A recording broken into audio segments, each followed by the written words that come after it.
말씀을 묵상하면서 느헤미야 말씀을 읽었습니다. 눈이 열리는 은혜와 말씀이 쏟아지는 경험을 하고는 내내 이 말씀을 묵상하다가 느헤미야서를 한번 성도님들과 좀 나누어야겠다 생각을 해서 오늘부터 한 2달 동안 느헤미야에 관한 말씀을 함께 나누려고 합니다. 느헤미야서는 읽기는 참 좋은데 말하기는 제게 있어서 참 불편합니다. 왜냐하면 이 느헤미야의 발음이 제가 좋지 않아요. 느헤미야. 그래서 한 100여 번 이상 연습을 했는데 혀를 내고 아래로 쳐서 느헤미야 이러면 좀 낫겠다. 근데 이게 제 혀가 잘 안 됩니다. 혹시 비슷하게 들리면 느헤미야인 줄 아시기 바랍니다. 느헤미야라고 하면 느헤미야는 에스라와 에스더와 함께 역사서의 17권의 구약 역사서의 마지막 장에 마지막 부분에 속해 있는 말씀입니다. 그 이미지를 떠올리려면 하면 성벽을 재건한 사람이다 이렇게 이제 우리가 알고 있는데요. 성은 성벽으로 둘러싸여 있지 않습니까? 그래서 성을 보호하는 역할을 하는 것이 바로 성벽입니다. 일반적으로 고대 사회에서는 이 성벽은 성 안에 있는 사람들의 안위와 생존을 보장해주는 중요한 보호벽 역할을 하게 되고요. 그리고 그 나라의 자주권이 있음을 보여주는 것이 바로 이 성벽입니다. 그래서 성벽의 높이에 따라서 그 나라의 국격과 국력을 상징하게 되는데 저마다 부강할 때는 성을 높이 쌓는 그런 일들을 하게 됩니다. 예루살렘 성도 성벽이 있었습니다. 열왕기상에 보면 거기 다윗이 이 성벽을 쌓았는데요. 지금도 존재하죠. 우리가 흔히 말하는 웨스트웰이라고 하는 통곡의 벽이 바로 성벽이지 않습니까? 그래서 성벽이 있는데요. 이 성벽도 같은 목적입니다. 예루살렘 안에 사는 사람들의 안위와 생존을 보장해주는 그런 어떤 보호병 역할을 해주는 것이 바로 이 예루살렘 성벽인데요. 근데 예루살렘 성벽은 좀 더 특별한, 그보다 더 나아가서 좀 더 특별한 의미가 있는데 그것은 바로 하나님의 거룩성을 지키기 위해서 이 성벽을 쌓았습니다. 그래서 이 성벽은 매우 중요한데요. 이 성벽이 예루살렘과 함께 예루살렘이 멸망을 당할 때 함께 무너졌습니다. 그리고 이 무너졌던 이 성벽을 새로 세운 사람이 누구냐면 바로 느헤미야였다 이렇게 알 수 있습니다. 내용으로 좀 들어가 보기를 원합니다. 제가 이 느헤미야서를 이제 계속 하게 됩니까? 역사를 좀 우리가 알아야 될 필요가 있는데요. 목사님 뭐 우리나라 역사도 제대로 모르는데 뭐 이스라엘 역사까지 뭐 알아야 될 필요가 있습니까? 이렇게 말씀하시는 분들이 계신데 저희들이 우리나라 역사도 있지만 이 이스라엘 역사를 보는 것은 이스라엘 속에 역사하셨던 하나님을 보기 위해서 보는 겁니다. 역사를 보는 것이 아니라 그 역사 속에 함께 하셨던 하나님의 일하심을 보기 위해서 이스라엘 역사를 보게 되는데요. 유대 땅의 이스라엘이 남북으로 나눠지고 남왕국은 아수르 그리고 북왕국은 아수르 남왕국은 유다에서 바벨론에서 멸망을 당하지 않습니까? 587년에 느부갓네살 왕이 이끄는 바벨론이 유다를 침략하고 멸망을 시킵니다. 그리고 그곳에서 많은 사람들을 포로로 끌고 갔지요. 남은 자들은 모두 다 무능력하고 하자가 있는 사람들만 남았다 이렇게 이제 성경을 기록하고 있습니다. 그렇게 70년이라고 하는 세월이 흘렀습니다. 그런데 그렇게 70년이 흐르는 동안 이 중동의 정세는 매우 급변했습니다. 많이 변했습니다. 유다를 멸망시키고 느헤미야와 유대 청년들, 뭐 예를 들어서 다니엘과 다니엘 세 친구 이런 인재를 포로로 끌려갔던 바벨론이 결국에는 메대와 바사의 연합군에 의해서 멸망을 당하게 됩니다. 그게 539년이죠. 그러니까 뭐 불과 한 49년 정도만 그 영화를 누렸던 것이 바로 이 바벨론인데 지도를 잠깐 볼까요? 선명하지 않아서 잘 모르겠습니다만 여러분들이 빨간색을 칠한 부분이 있죠. 저게 이제 바벨론이 통치하던 지역입니다. 그리고 그 위에 검은색 이렇게 Y자형으로 친 그 아래쪽에 페르시아, 그리고 그 위쪽은 메대입니다. 이 메대와 페르시아가 형제국이었는데 이들이 연합해서 이 바벨론을 물리치고 바벨론을 멸망시키게 됩니다. 바벨론에 의해서 포로로 끌려갔던 이스라엘 백성들이 그 바벨론이 무너지니까 그 포로가 그대로 바사되고 이 페르시아의 포로가 되게 됩니다. 그런데 이 바벨론이 통치하던 시대와 이 페르시아가 통치하던 시대는 좀 달랐습니다. 소위 말하는 고레스 칙령이라고 하는 하나의 이 왕의 칙령이 하나 선포됩니다. 그것이 무엇이냐면 바로 모든 포로를 본국으로 돌려보내라 라고 하는 그런 내용이었습니다. 그래서 이스라엘 백성들이 이제 본국으로 돌아오게 되는 것입니다. 그런데 이 조병호 박사가 쓴 성경과 고대 정치라고 하는 책이 있는데요. 성경과 고대 정치라는 책이 있는데 이 책에 보면 왜 고레스가 칙령을 통해서 이스라엘 백성들의 포로를 본국으로 돌려보냈는가에 관한 이제 내용이 좀 나옵니다. 왜 그랬냐면 고레스 왕이 이 바벨론을 점령해서 멸망시키고 왕이 되니까 도대체 바벨론에 무슨 문제가 때문에 이 나라 멸망당했는가, 여기에 대한 연구가 시작된 거예요. 무엇 때문에 바벨론이 멸망당했는가.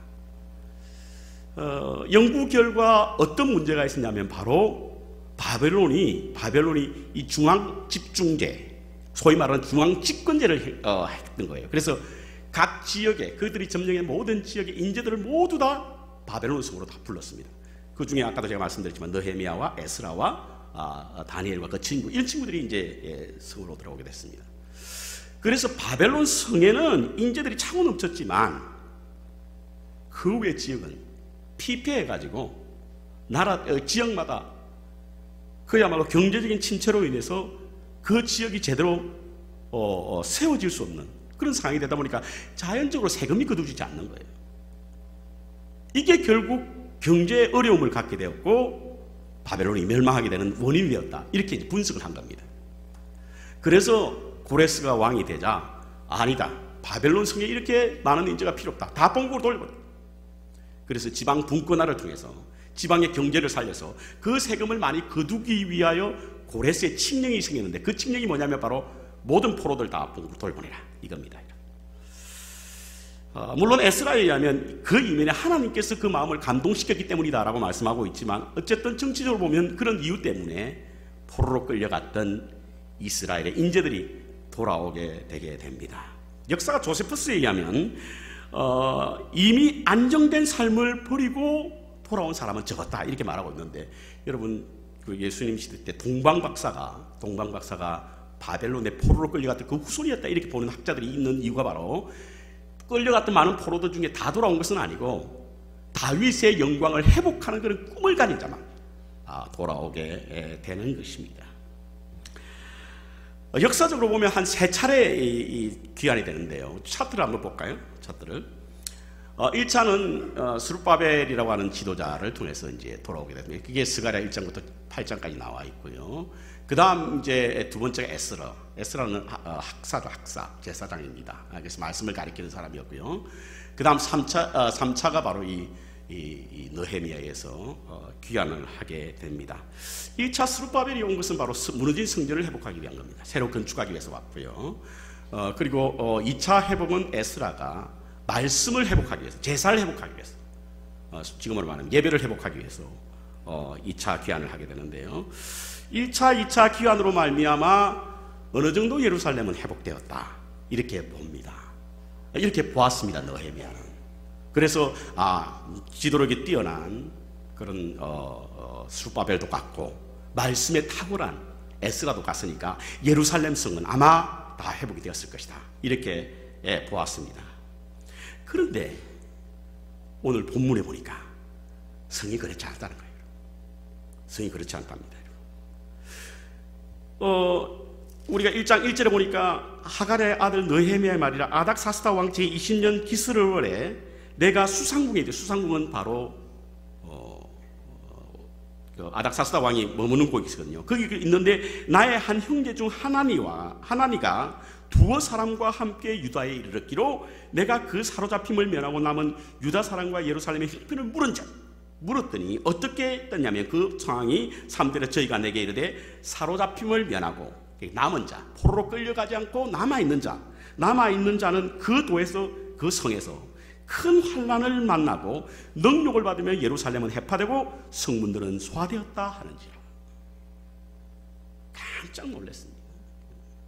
느헤미야는 70년에 하나님께서 회복시켜 주실 것이라고 하는 언약을 믿었고, 그래서 스룹바벨과 에스라가 갔을 때에 그 나라는 완전히 회복된 줄 알았습니다. 별 문제가 없는 줄 알았습니다. 안정을 취하였고 그 나라는 왕성한 줄 알았습니다. 그런데 들려왔던 소리가 참담한 이야기였어요. 이때 스룹바벨은 3차 포로들을 데리고 귀환해서 성벽을 쌓는데요, 52일 만에 성벽을 완성했습니다. 그래서 일반적으로 느헤미야를 공부할 때 우리는 느헤미야의 지도력, 리더십에 관해서 이 말씀을 많이 보게 되는데, 저는 오늘 좀 다른 각도로 좀 보기를 원합니다. 왜냐하면 아까도 말씀드렸지만 성은 성벽에 둘러싸여 있지 않습니까? 우리가 하나님의 거룩한 성전인 건 아세요, 여러분? 고린도전서 3장 16절에 보면 너희가 하나님의 거룩한 성전인 것을 알지 못하느냐라고 하는 사도 바울 선생이 말이 있거든요. 우리가 하나님의 거룩한 성전입니다, 여러분. 믿습니까? 믿으시기 바랍니다. 내가 하나님의 거룩한 성전이라는 거예요. 아니, 목사님, 우리처럼 시원찮고 믿음 생활도 대충 하는 분들이 무슨 하나님의 거룩한 성전입니까? 고린도 교회도 마찬가지였어요. 고린도 교회가 매우 많은 은사를 받은 것 같지만 그 교회는 여러 가지 문제점이 참 많았습니다. 심지어는 고린도전서 3장 16절, 그 전에 3장 1절부터 보면요, 고린도 교회의 어린아이와 같은 신앙 때문에 딱딱한 것을 먹일 수가 없다라고 할 만큼 고린도 교회의 믿음의 신앙의 정도는 아주 약했습니다. 초보자였어요. 이제 걸음걸이를 막 시작한 교회였어요. 그럼에도 불구하고 사도 바울 선생님, 그 교회를 향하여 너희가 하나님의 거룩한 성전인 것을 알지 못하느냐. 그렇다고 한다면 우리도 하나님의 거룩한 성전인데요, 이 성전이 지금 위기를 겪고 있는 거예요. 성전이 하나님의 성전이라고 하는 이 우리 하나님의 거룩한 성전이 세상에 몹쓸 것들로 말미암아 무시로 유린을 당하고 조롱을 받고 하나님의 자녀라고 하는 정체성을 잊어버리고 세상 사람들도 손가락질 하고 거룩한 성도가 세속에 물들어가고 성도의 거룩히 문화에 유린나고 조롱당하는 이러한 시대에 과연 어디에서 문제가 있냐, 무엇 때문이냐면 그건 성벽 때문에, 성벽. 하나님의 거룩한 성전이 문제가 아니라 우리의 성벽에 문제가 있는 거예요. 성전을 지키는 거룩을 수호하는 성벽이 무너졌기 때문입니다. 그래서 우리는 성전을 재건해야 될 줄 믿습니다. 성벽을 재건해야 됩니다. 성벽을 재건해야만 하나님의 성전이 안전하다는 거예요. 침략당하지 않도록, 세상의 세속적인 것들로부터 점령당하지 않도록, 유린당하지 않도록, 조롱당하지 않도록 우리는 우리의 성벽을 세워야 됩니다. 믿음의 경계선을 긋고 우리 마음의 성전을 보호하기 위하여 보호막, 곧 성벽을 세워야 될 줄 믿습니다. 그래서 저는 오늘 그 각도에서 말씀을 함께 나누려고 합니다. 성벽을 재건하기 위한 첫걸음이 무엇인가? 그것은 바로 예루살렘 성벽이 무너졌다는 사실을 알아야만 합니다. 우리가 하나님의 거룩한 성전이라고 한다면 우리 성전을 둘러싸고 있는 보호막이 무너졌음을 알아야만 다시 재건할 수가 있습니다. 본문에 이 느헤미야가 성벽을 세우는 데 가장 중요하게 여김을 받고 쓰임을 받았던 이유는 그는 그 나라의 성전을 지키는 성벽이 무너짐을 알았기 때문입니다. 별 문제가 없었던 그가 어떻게 해서 문제를 알게 되었느냐? 그는 원수들이 수시로 드나들고 성전이 훼손당하고 성문이 불사르고 백성들은 능욕을 당한다는 소식을 알게 되었는데요, 아는 것은 매우 중요합니다. 지난주인가요? 저희 교회 성가대실에 비가 엄청나게 쏟아졌다고 그러죠. 가끔가다 비가 오면 좀 이렇게 새는 것을 봤는데 아마 그때는 매우 많이 샜는 것 같습니다. 그래서 제가 한국에 가서 돌아와 보니까 우리 교인들이 빨리 수리해야 됩니다 라고 하는 그런 말씀을 듣고 한번 올라가 봤어요. 올라가 봤더니 갈라져 있고 따가운 햇살과 비와 이런 것 때문에 갈라져 있고, 그래서 아마 그 속에 스미더를 새는 것 같습니다. 수리를 해야 되겠다 생각해서 저희 임원에서 그걸 결정했습니다. 알지 못했으면 수리할 이유가 없는 거죠. 알았기 때문에 수리해야 된다는 겁니다. 우리의 성벽이 안전하다고 생각해서 태만하면요, 우리의 무너진 성벽을 재건할 수 없습니다. 우리는 우리의 마음의 성벽이 무너져 있음을 발견해야 됩니다. 그래서 우리 마음의 성전이 문제가 아니라 성벽이 문제인 것을 알아야 합니다. 그래야만 재건할 수 있습니다. 수인돌 목사님이 쓴 겨울이 오기 전에라고 하는 책에 보면요, 자신이 어렸을 때 웅변 선생님이 매우 강조했던 페르시아 속담 하나를 소개하고 있습니다. 그 속담이 이렇습니다. 알지 못하면서 알지 못하는 것을 알지 못하는 사람은 우매자다. 그를 피하라. 알지 못하면서 알지 못하는 것을 아는 자는 아이다. 그를 가르쳐라. 알면서 안다는 것을 알지 못하는 자는 잠든 자이다. 그를 깨워라. 알면서 안다는 것을 아는 자는 지혜로운 자다. 그를 따르라. 아는 것이 중요합니다. 모르면 우매자가 됩니다. 저는 영적 우매자가 되지 않기를 바랍니다. 우리가 하나님 앞에 서서 영적으로 우매한, 자신이 알지 못하는 것을 알지 못하는 것조차 못하는 그런 우매자가 되지 않기를 바랍니다. 그럼 어떻게 알았을까? 들었습니다. 4절에 보니까 내가 이 말을 듣고 그 예루살렘에 있는 상황을 들었다는 거예요. 들어야만 알 수 있습니다. 그리고 하나니아와 두 사람이라고 이야기 표현하고 2절에 보니까요, 하나니가 두어 사람과 함께, 이 한 사람이 아니라는 거예요. 여러분, 한 사람은 주관적인 생각이에요. 그러나 두 사람 이상을 객관화됩니다. 우리의 신앙도 객관화시킬 필요가 있어요. 우리는 너무나 주관적인 신앙으로 생각합니다. 그래서 내가 제일 잘하는 줄 알아요. 나의 신앙을 한번 객관화시킬 필요가 있습니다. 중간에 놓고 내가 멀리 떨어져서 나의 신앙을 한번 볼 필요가 있어요. 우리가 이야기를 들을 때도 객관화할 수 있도록 여러 사람의 이야기를 들어야 돼요. 느헤미야가 한 사람의 말이 아니라 여러 사람의 말을 들었다는 겁니다. 우리는 귀를 열고 들어야 합니다. 귀를 열지 않으면 들을 수 없고, 듣지 않으면 우리의 영적 성벽이 지금 제대로 진단할 수가 없는 것입니다. 귀는요, 뇌와 가장 가까운 곳에 위치해 있지 않습니까? 그래서 가장 빨리 뇌에 전달되는 것이 듣는 겁니다. 믿음은 들음에서 난다는 말씀을 우리 너무 잘 알고 있습니다. 그리고 듣기 위해서는 우리는 물어야 합니다. 오늘 느헤미야가 물었다고 하지 않습니까, 여러분? 2절에 보니까 물은 즉이라고 합니다. 물었을 때는 관심이 있었다는 뜻이겠지.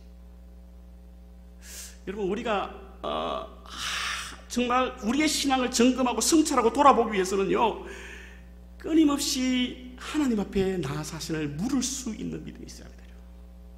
그래서 저는 저와 여러분이 적어도 일주일에 한 번 정도로 하나님의 시간을 좀 줄 필요가 있어요. 기도와 묵상할 수 있는 하나님의 시간, 그 시간 앞에 나를 세우고 그 말씀 앞에 나를 세워서 나를 한번 스크린하는 시간, 나를 한번 점검해보는 시간이 필요하리라 생각합니다. 그래야만 우리의 성벽이 무너져 있는지를 알 수 있다는 거예요. 두 번째로 느헤미야 성벽 재건의 첫 번째 걸음은요, 하나님에 대한 신뢰입니다. 알고 나니까 느헤미야가 무슨 일을 했냐면 바로 그는 주님 앞에 무릎을 꿇었다는 겁니다. 70년 후에 하나님께서 회복하실 것이다 라고 하는 약속을 했는데 그것이 이루어지지 않으니까 이스라엘 백성들이 하나님의 약속에 대하여 믿음이 흔들리기 시작한 거예요. 이는 영적 지도자로서 매우 심각한 것으로 보았던 겁니다. 그렇게 보았을 때 4절에 보니까요, 내가 이 말을 듣고 앉아서 울고 수일 동안 슬퍼하며 하늘의 하나님 앞에 금식하며 기도하여 가로되. 기도입니다. 기도. 무슨 일이 생기고 어떤 문제가 직면했을 때, 어떤 소식을 들었을 때 취하는 행동에 따라서 그 사람의 영적 성숙도를 판가름할 수 있습니다. 우리가 교회에 어떤 문제가 생기거나 내 신앙에 어떤 위기가 찾아왔을 때에 어떻게 반응하느냐에 따라서 그 사람의 영적 성숙도를 볼 수 있습니다. 어떤 사람은 위기가 찾아오면요, 불평하는 사람들이 있어요. 왜 우리는 그렇지? 왜 우리에게만 그렇지? Why me? 뭐 그러잖아요. 두 번째 사람은 원망할 대상을 찾는 사람도 있습니다. 저 사람 때문에, 저 사람 때문에. 마지막 사람은 기도하는 사람입니다. 어떤 사람이 성숙한 사람이겠어요? 어떤 사람이 하나님의 사람이겠습니까? 느헤미야는 국가적인 위기, 성벽이 무너져서 도적들이 수시로 자기 집 드나들듯이 드나들면서 백성들을 마음껏 유린하고 조롱하고 성문은 불타있고 재건한 하나님의 성은 점점 무너져가는 이런 위기 상황 속에서 그는 누구도 불평하지 않았습니다. 원망하지 않았습니다. 뭘 했다고요? 기도한 겁니다. 그는 하나님과 동행하는 사람이었기 때문에 기도하는 사람이었습니다. 왜냐하면 기도가 위대한 힘의 원천이라고 굳게 믿고 있었기 때문에. 그러기에 그는 예루살렘의 소식을 들었을 때 가장 먼저 한 것이 기도였습니다. 그의 기도는 모든 사람에게 자신의 경건을 과시하거나 나타내려고 하는 바리새인과의 기도는 전혀 달랐습니다.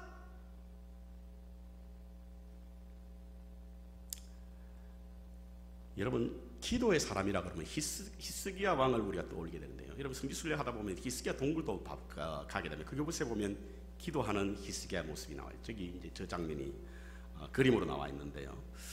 그는 기도하는 사람이었지만 위기가 참 많았었어요.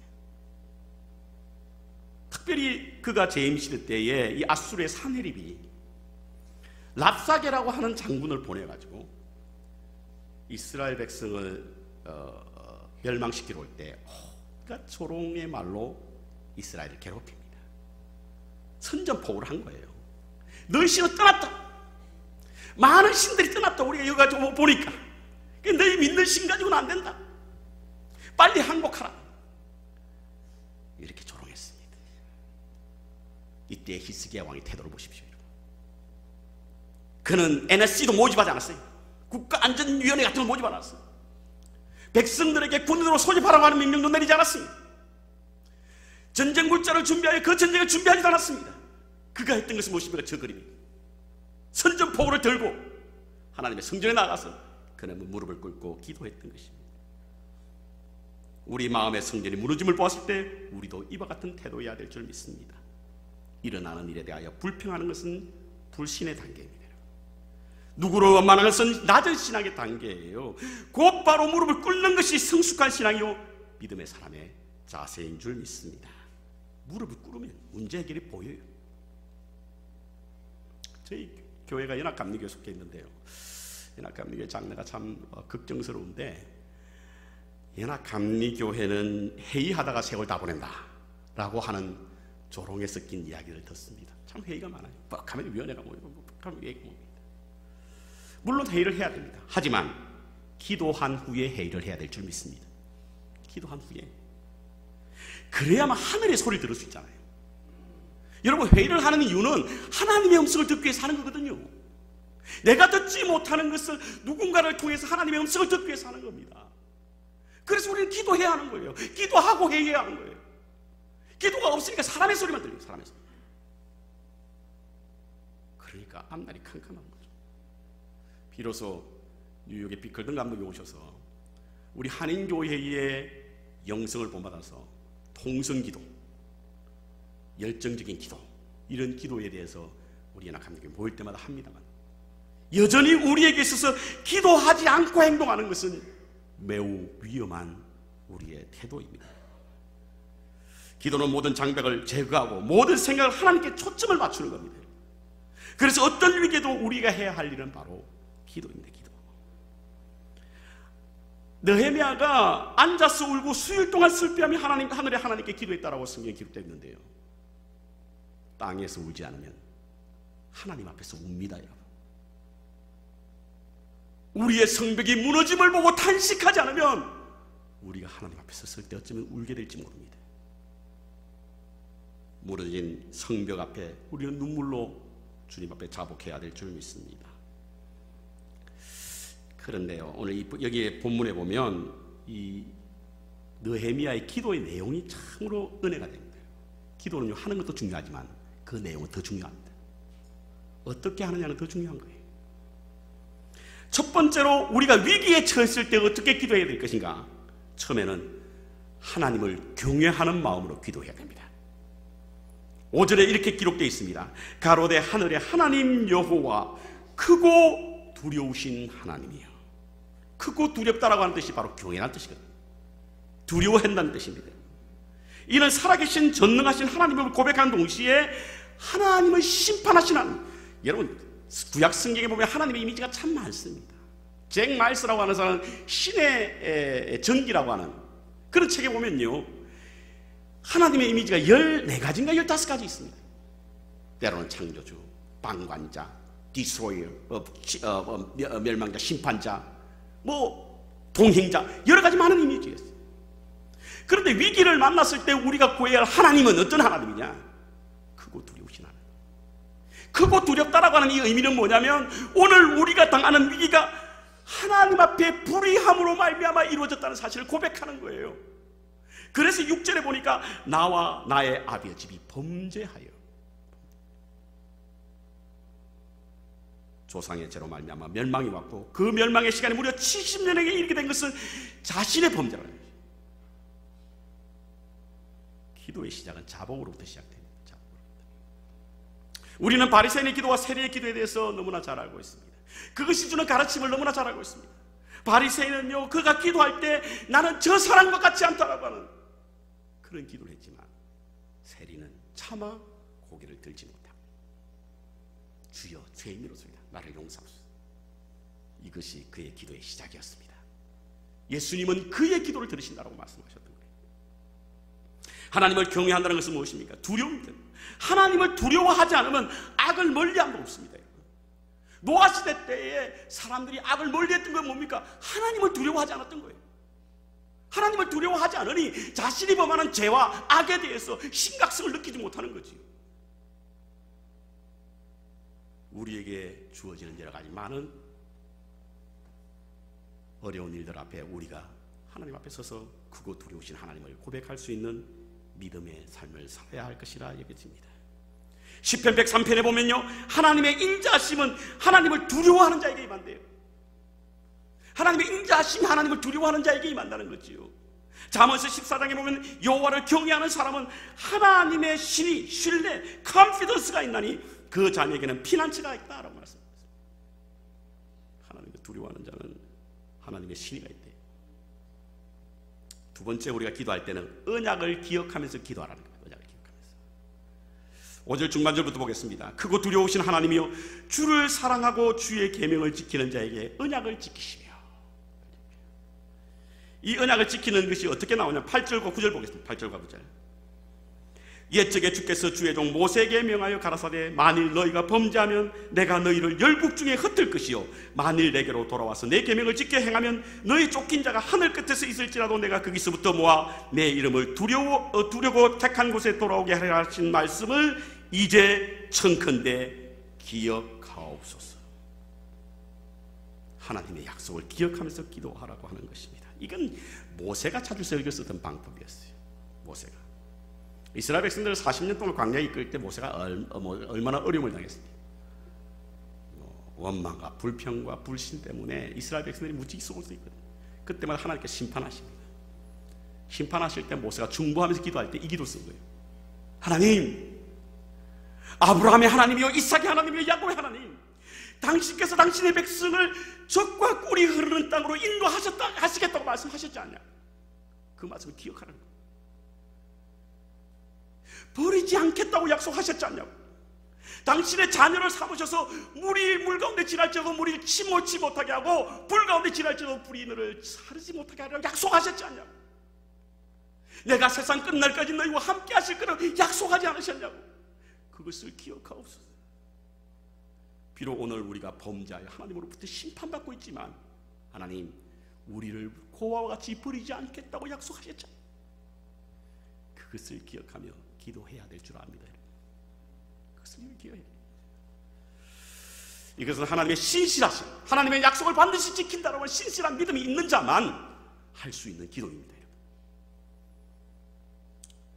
우리 아이가 어렸을 때에 간혹은 어느 가게 가면 뭐 사달라고 그러죠. 칭얼거리지 않습니까? 그러면 그 위기를 면하기 위해서 우리가 주로 어떻게 하죠? 다음에 사줄게, 다음에. 그러지 않아요. 다음에 사줄게, 다음에 사줄게. 일단 위기를 면하고 봐야 되니까 다음에 사줄게. 그런데요, 그렇게 말하고는 가장 끔찍한 상황이 뭐냐면 그와 똑같은 것을 다음에 만났을 때예요. 그거보다 더 끔찍한 것은 우리 아이가 그것을 기억한다는 겁니다. 꼼짝없이 사줘야 하는 거예요. 하나님은 하나님의 언약을 기억하는 사람을 긍휼히 여기시고 그를 위기에서 구해주신 하나님. 그래서 느헤미야는 하나님 앞에 기도할 때에 기억하며 언약을 기억하며 기도하라. 세 번째로 긍휼을 구하며 기도하라. 5절 마지막까지 이렇게 이야기하고 있습니다. 언약을 지키시며 긍휼을 베푸시는 주여 간구하나이다. 긍휼을 베푸시는 주여 간구하나이다. 그것이 10절부터 나와 있습니다. 10절. 이렇게 말합니다. 이들은 주께서 일찍 큰 권능과 강한 손으로 구속하신 주의 종이요 주의 백성입니다. 주여 간 구하오니 귀를 기울이사 종의 기도와 종의 이름을 경외하기를 기뻐하는 종들의 기도를 들으시고 오늘날 종으로 형통하여 이 사람 앞에 무엇을?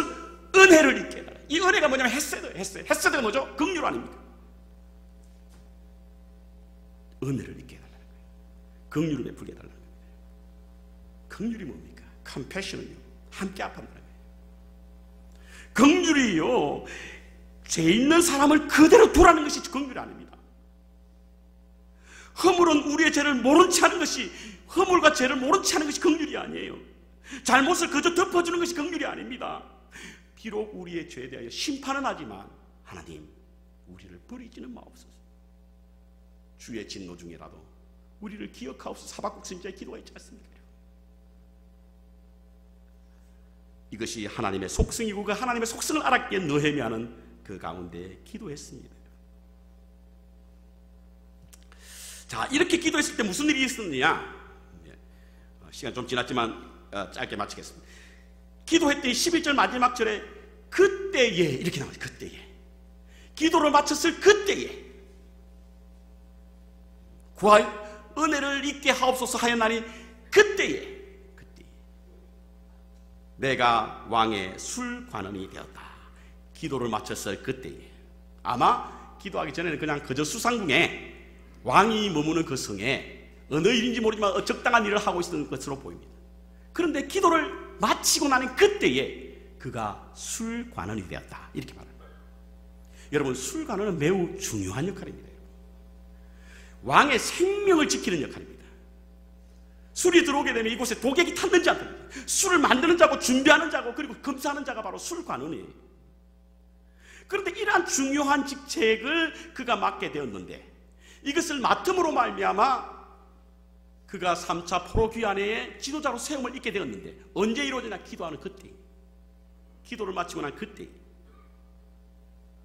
여러분, 기도가 만사 형통을 가져다 주는 것은 아닙니다. 하지만 기도는 만사 형통의 길을 가르쳐 주는 줄 믿습니다. 기도가 모든 문제를 해결해 주는 것이 아닙니다. 그러나 그 문제를 극복할 수 있는 은혜와 능력을 주시는 것이 바로 기도입니다.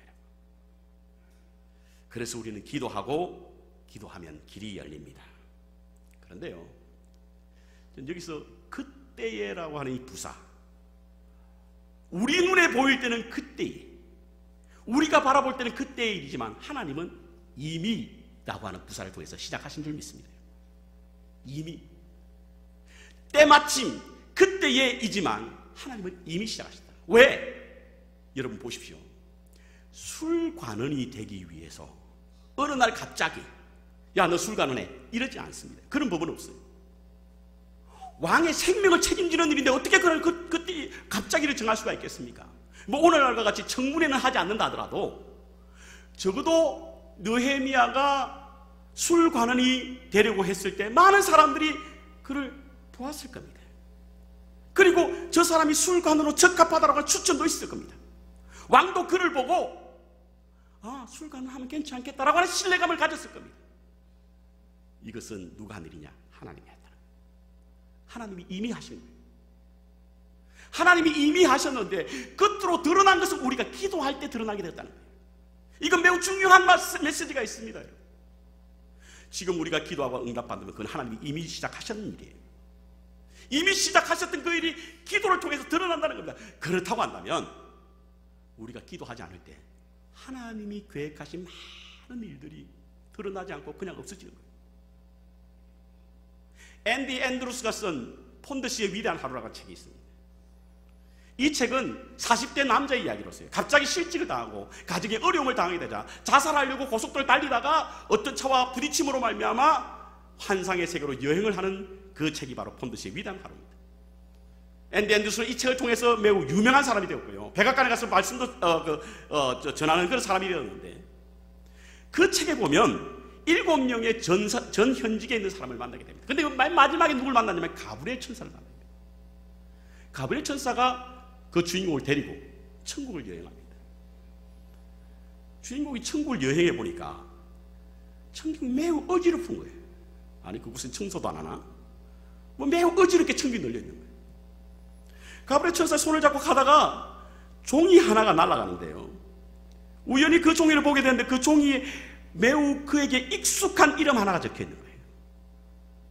그래서 가브리엘 천사에게 물었습니다. 아니, 이 종이가 뭐냐고. 내가 아이를 낳게 되면, 딸아이를 낳게 되면 이 이름을 지으려고 했던 그 이름인데 어떻게 그 이름이 여기에 종이 쪽지에 날려서 돌아다니냐고. 그러자 가브리엘 천사 이렇게 말합니다. 하나님은 내가 원하는 줄 알고 이미 준비했다는 거예요. 기도하지 않으므로 그것이 이루어지지 않았다는 거예요. 그러면서 가브리엘 천사는 이 이야기까지 합니다. 천국에는 지금 이것보다 훨씬 더 많은 것이 하나님께 준비되었는데 땅 위에 있는 사람이 기도하지 않으므로 하나님이 준비한 것을 다 사용하지 못하기 때문에 천국에는 창고마다 가득가득 성도들의 원하는 것이 담겨있다, 이렇게 말합니다. 사랑하는 성도 여러분, 우리가 기도하는 것은, 기도하는 마음을 주신 것은 하나님께서 이미 준비하고 계시고 우리가 기도할 그때에 하나님께서 이루신다는 사실을 잊지 말아야 될 줄 믿습니다.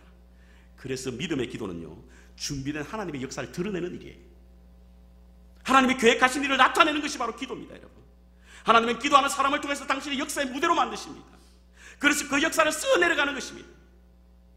하나님께서 유다가 멸망을 당하고 70년 후에 회복될 것을 약속하셨는데 누구를 통하여 그 일을 이루셨느냐? 기도하는 느헤미야를 통해서 이루셨다는 사실을 우리는 기억해야 될 줄 믿습니다. 다음 주에는 하나님의 역사를 만들어가는 기도의 사람이 어떻게 만들어가는가에 대한 말씀을 하겠습니다. 여러분, 가능하면 이번 주 한 주에 시간을 내셔서 느헤미야서 2장을 한번 읽어보시면 도움이 되겠습니다.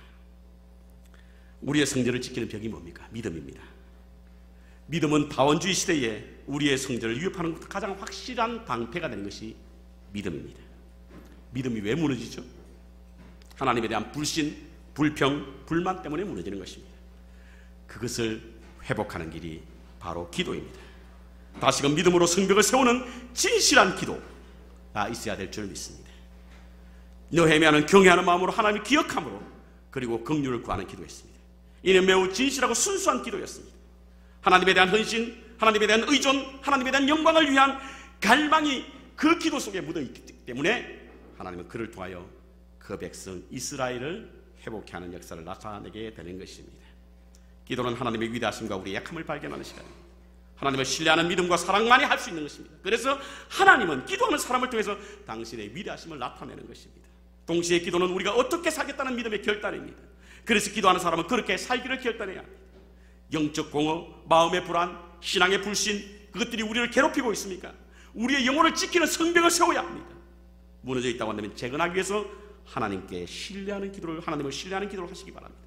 전능하신 하나님, 약속을 지키시는 하나님, 긍휼의 하나님께 기도하시면 하나님이 그때에, 하나님이 이미 준비하신 그때에 이루신다는 사실을 기억하시고 무너진 성벽을 세워 하나님의 거룩한 백성의 삶을 살아시는 저와 여러분 되시기를 주님의 이름으로 축원합니다.